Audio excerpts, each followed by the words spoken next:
Hello दोस्तों, नमस्कार। रामबाण क्लासेज के इस डिजिटल मंच पे आपका स्वागत है और मेरा नाम है बलराम योगी। और पिछली क्लास में मैंने आपको विग्रह चतुर्थ के बारे में बताया था। तो आज की श्रृंखला में अपन विग्रह चतुर्थ के बारे में और भी जो महत्वपूर्ण जानकारी बची हुई है उसके बारे में चर्चा करेंगे और फिर उसके बाद में अपन पृथ्वीराज चौहान सेकंड के बारे में चर्चा करने वाले हैं। तो आप लोग ज्यादा से ज्यादा इस चैनल को सब्सक्राइब करें और अपने दोस्तों के साथ में शेयर करें। तो आज अपन पढ़ने वाले हैं किसके बारे में? विग्रहराज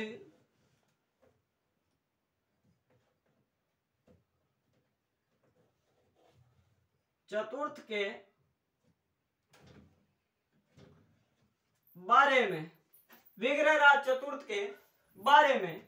तो आप विग्रहराज चतुर्थ के शासनकाल को चौहान साम्राज्य का स्वर्ण युग कहा जाता है। तो इसका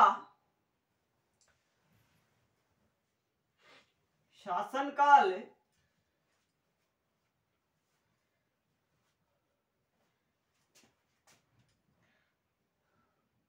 चौहान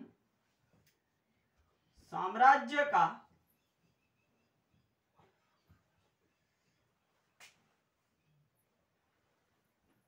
स्वर्ण युग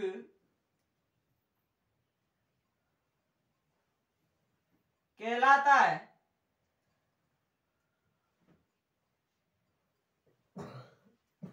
इसका शासनकाल चौहान साम्राज्य का स्वर्ण युग कहलाता है।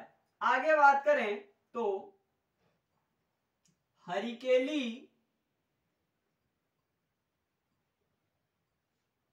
नाटक संस्कृत भाषा में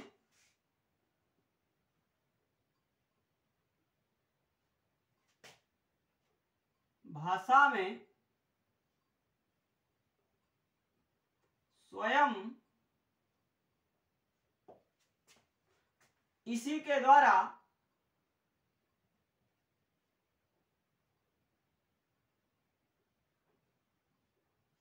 लिखा गया।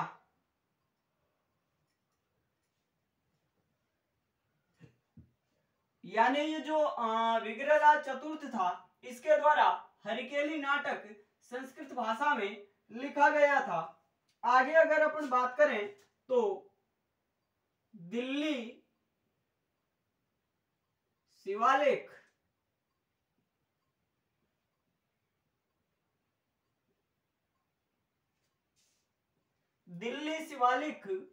स्तंभ लेख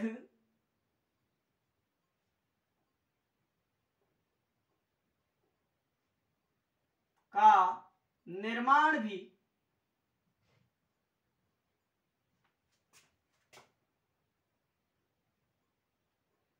इसी ने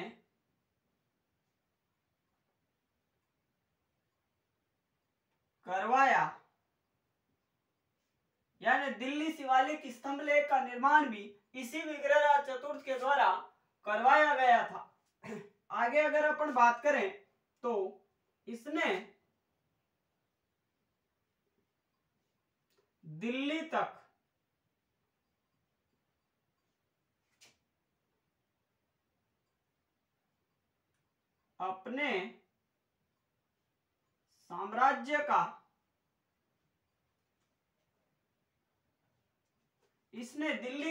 अपने साम्राज्य का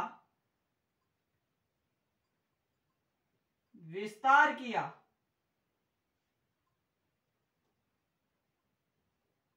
इसने दिल्ली तक अपने साम्राज्य का विस्तार भी किया था। आगे अगर बात करें अपन तो इसने अजमेर में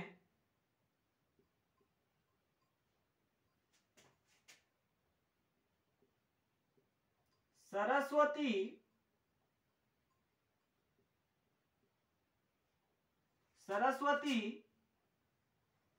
कंठाभरण नामक एक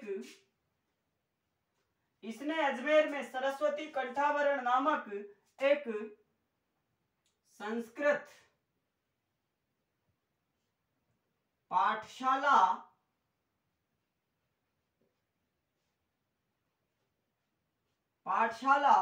का निर्माण करवाया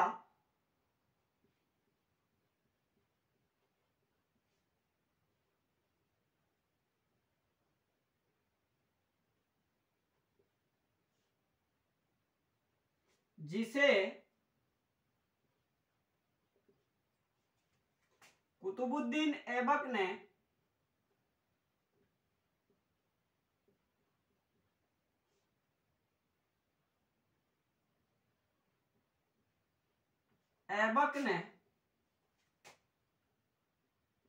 ढाई दिन के झोंपड़े के रूप में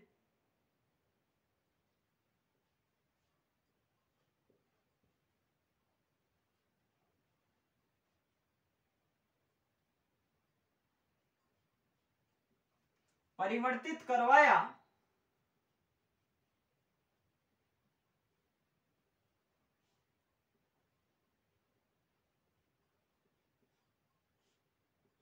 जिसे आगे चलकर गुलाम वंश के कुतुबुद्दीन ऐबक ने 2.5 दिन के झोंपड़े के रूप में परिवर्तित करवाया था। आगे अगर अपन बात करें इस विग्रहराज चतुर्थ के बारे में तो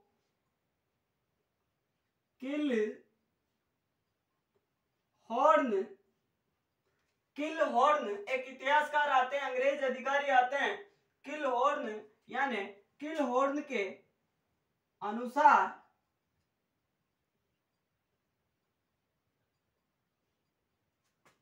यह उन हिंदू शासकों में से था जो कालिदास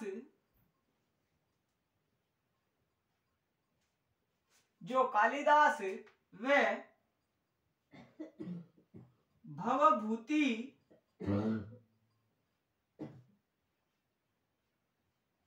भवभूति से होड़ कर सकता था।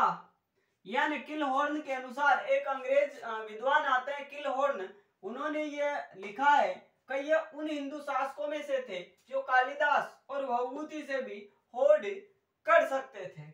आगे अगर अपन बात करें इनके उपनामों की, अन्य नाम, तो अन्य नाम में आप क्या लिख सकते हो? बिसलदेव,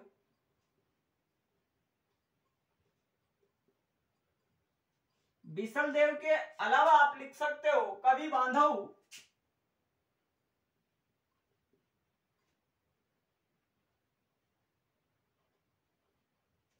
या इन्हीं को बोला जाता है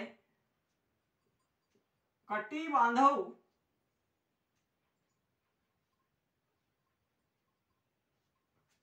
तो ये बताया है मैंने आपको विग्रहराज चतुर्थ के बारे में।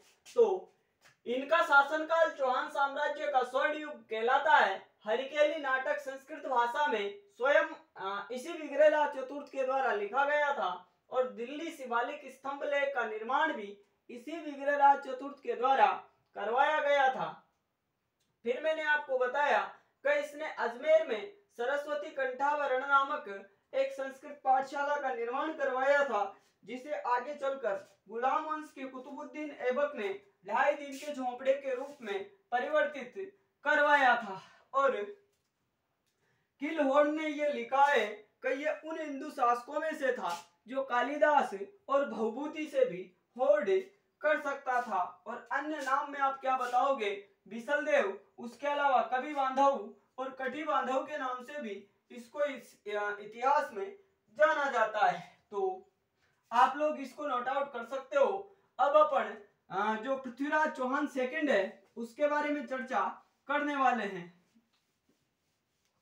तो अभी मैंने आपको विग्रहराज चतुर्थ के बारे में बताया है। अब अपन पृथ्वीराज चौहान सेकंड के बारे में चर्चा करने वाले हैं। तो अगले जो शासक बनते हैं उनका नाम क्या है? पृथ्वीराज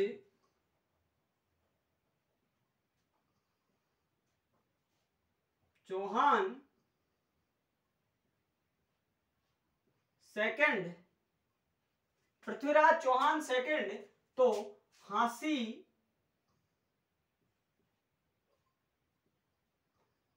अभिलेख में, हांसी अभिलेख में, और ये हांसी अभिलेख कहां पे है? हरियाणा में। तो हांसी अभिलेख में चौहानों को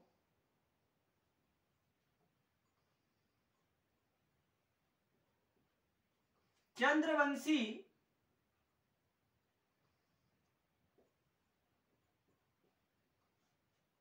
बताया गया है।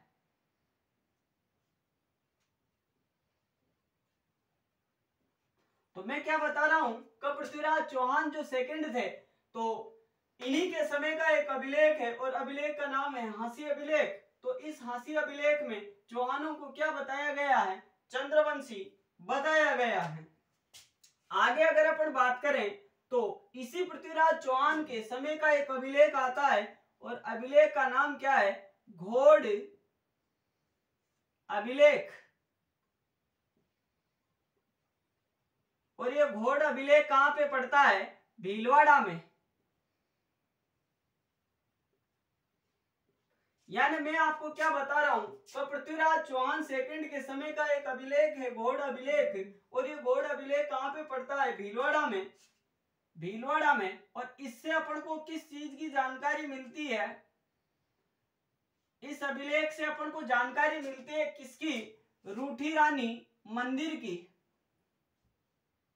रानी मंदिर की। किसकी जानकारी मिलती है? रूठी रानी मंदिर की जानकारी मिलती है। जो रूठी रानी मंदिर की जानकारी मिलती है जो वास्तव में इस पृथ्वीराज चौहान सेकंड की क्या थी? रानी। और इनकी जो रानी थी उस रानी का नाम था सुहाव देवी।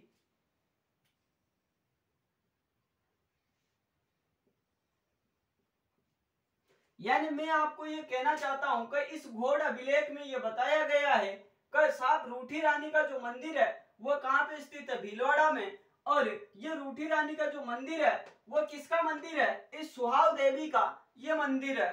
तो और इसी एक तो अपन को इस घोड़ अभिलेख से ये जानकारी मिलती है क्या?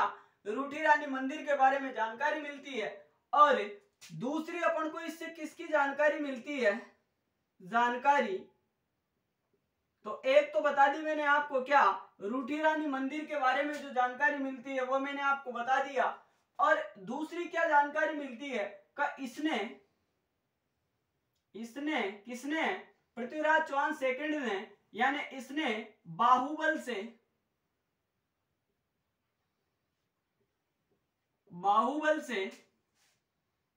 अपने साम्राज्य पर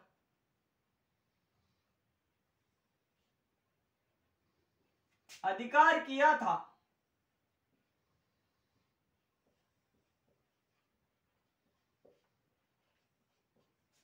तो ये जानकारी भी अपन को किससे मिलती है? इसी घोड़ अभिलेख से ये जानकारी मिलती है कि बाहुबल से इसके द्वारा अपने साम्राज्य पर अधिकार कर लिया गया था। तो ये था पृथ्वीराज चौहान सेकंड के बारे में। अब अपन अगले शासक के बारे में चर्चा करेंगे और अगले जो शासक थे उनका नाम था सोमेश्वर।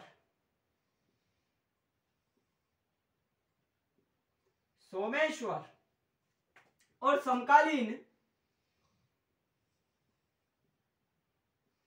समकालीन जो कलचुरी शासक थे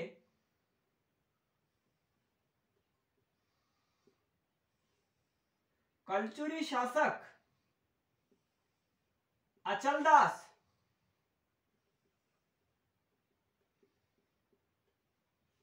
कलचुरी शासक थे सोमेश्वर के समकालीन जो कलचुरी शासक थे उन कलचुरी शासक का नाम था अचलदास, और अचलदास के एक पुत्री थी, एक क्या थी, पुत्री, और पुत्री का नाम क्या था, कर्पूरी देवी। तो इस कर्पूरी देवी और इस सोमेश्वर का क्या हो जाता है, विवाह। विवाह यानी सोमेश्वर समकालीन कलचुरी शासक थे अचलदास, और अचलदास की पुत्री आती और पुत्री का नाम था कर्पूरी देवी। तो इस कर्पूरी देवी का विवाह किसके साथ में करवा दिया गया, अजमेर सांबर के शासक सोमेश्वर के साथ में करवा दिया गया। आगे अगर अपन बात करें तो मैं यहां पे लिख देता हूं बिजोलिया शिलालेख, बिजोलिया शिलालेख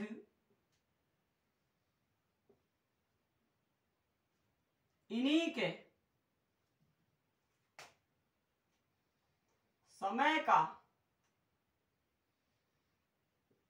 है, यानी बिजोलिया शिलालेख इस सोमेश्वर के समय का है। और इस अभिलेख में यहां पे आप मोस्ट लगा के ये बात लिख सकते हो, इस अभिलेख में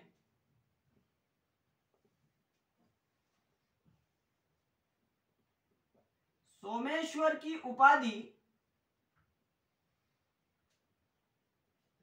सोमेश्वर की उपाधि,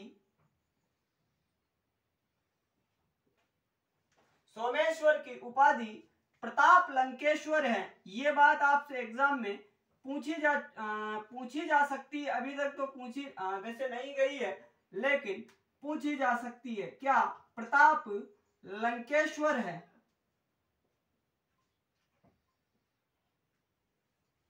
तो पृथ्वीराज चौहान सेकेंड हांसी अभिलेख में चौहानों को चंद्रवंशी बताया गया है, और घोड़ अभिलेख से अपन को रूठी रानी मंदिर के बारे में जानकारी प्राप्त होती है, जो वास्तव में किसका मंदिर है, सुहाव देवी का मंदिर है, जो भीलवाड़ा में स्थित है। और इस घोड़ अभिलेख से अपन को यह भी जानकारी मिलती है कि इसने बाहुबल से अपने साम्राज्य पर अधिकार किया था। फिर मैंने आपको सोमेश्वर के बारे में बताया, तो समकालीन कलचुरी शासक अचलदास की पुत्री कर्पूरी देवी के साथ में सोमेश्वर का विवाह हो जाता है, और ये जो बिजोलिया शिलालेख था ये इसी सोमेश्वर का समय का है, और इस अभिलेख में सोमेश्वर को प्रताप लंकेश्वर की उपाधि से विभूषित किया गया है। तो आप लोग इसको नोट आउट कर सकते हो। तो आज की क्लास को अपन यहीं तक रहने देंगे। तो अगली क्लास में अपन को किसके बारे में पढ़ना है, सोमेश्वर और कर्पूरी देवी के पुत्र पृथ्वीराज चौहान तृतीय के बारे में अपन को पढ़ना है। तो तृतीय की चर्चा अपन करेंगे अगली क्लास में।